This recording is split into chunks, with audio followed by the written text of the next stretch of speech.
Précis de théologie ascétique et mystique de Tancré, suite. Première partie, les principes. But et division de la première partie. Cette première partie a pour but de nous rappeler brièvement les dogmes principaux sur lesquels s'appuie notre vie surnaturelle, d'exposer la nature et la perfection de cette vie, ainsi que les moyens généraux qui conduisent à la perfection.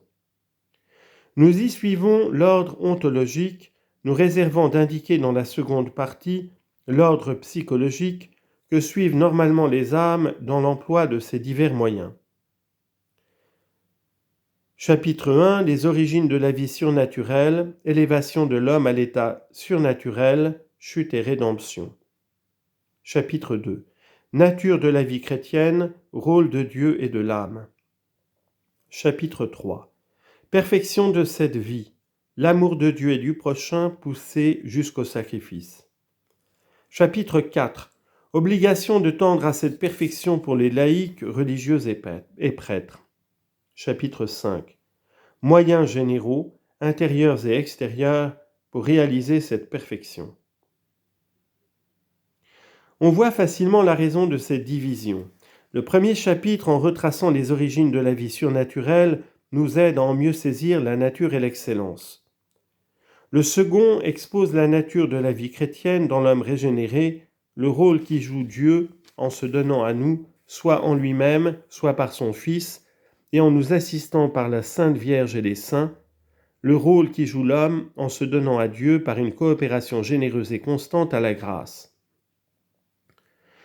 Le troisième montre que la perfection de cette vie consiste essentiellement dans l'amour de Dieu et du prochain pour Dieu, mais que cet amour sur terre ne peut se pratiquer sans de généreux sacrifices. Dans le quatrième, on détermine l'obligation de tendre à cette perfection et ce à quoi sont tenus laïcs, religieux et prêtres. Il ne reste plus dans un cinquième chapitre qu'à préciser les moyens généraux qui nous aident à nous rapprocher de la perfection, moyens communs à tous, mais à 2 degrés divers, qu'indiquera la seconde partie en traitant des 3 voies.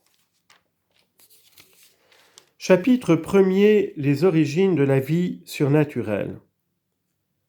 Ce chapitre a pour but de nous faire mieux connaître ce qu'il y a de gratuit et d'excellent dans la vie surnaturelle, comme aussi les grandeurs et les faiblesses de l'homme auxquelles cette vie est conférée.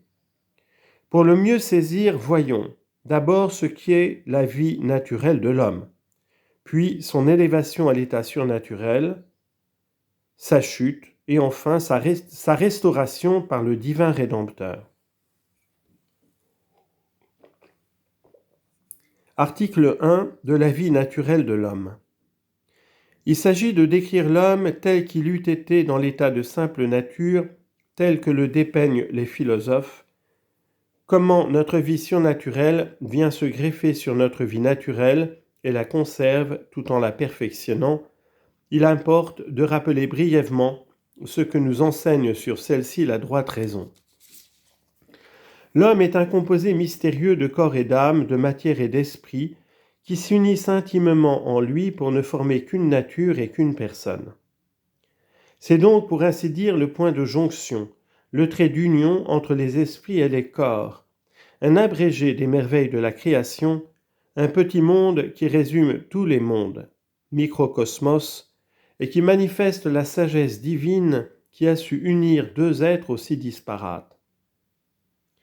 C'est un monde plein de vie, selon la remarque de saint Grégoire le Grand.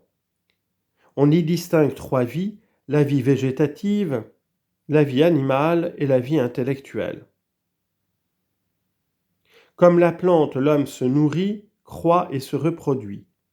Comme l'animal, il connaît les objets sensibles, se porte vers eux par l'appétit sensitif, avec ses émotions et ses passions, et se meut d'un mouvement spontané. Comme l'ange, mais à un degré moindre et d'une manière différente, il connaît d'une façon intellectuelle l'être suprasensible, le vrai, et sa volonté se porte librement vers le bien rationnel. Ces 3 vies ne se superposent pas, mais se compénètrent, se coordonnent et se subordonnent pour concourir au même but qui est la perfection de l'être tout entier. C'est une loi à la fois rationnelle et biologique que, dans tout être composé, la vie ne peut se maintenir et se développer qu'à la condition de coordonner et donc de subordonner ces divers éléments à l'élément principal, de les asservir pour s'en servir. Pour l'homme, par conséquent, les facultés inférieures, végétatives et sensitives doivent être soumises à la raison et à la volonté. Cette condition est absolue. Dans la mesure où elle fait défaut, la vie s'affaiblit ou disparaît. Quand cesse en effet la subordination, la dissociation des éléments commence, c'est l'affaiblissement du système et enfin la mort. La vie est donc une lutte incessante, car nos facultés inférieures se portent avec ardeur vers le plaisir, tandis que nos facultés supérieures se portent vers le bien honnête. Or, entre les deux, il y a souvent conflit. Ce qui nous plaît, ce qui nous est, ou du moins nous semble utile, n'est pas toujours bon moralement. Il faut donc que la raison, pour faire régner l'ordre, combatte les tendances contraires et qu'elle triomphe. C'est la lutte de l'esprit contre la chair, de la volonté contre la passion. Cette lutte est parfois pénible.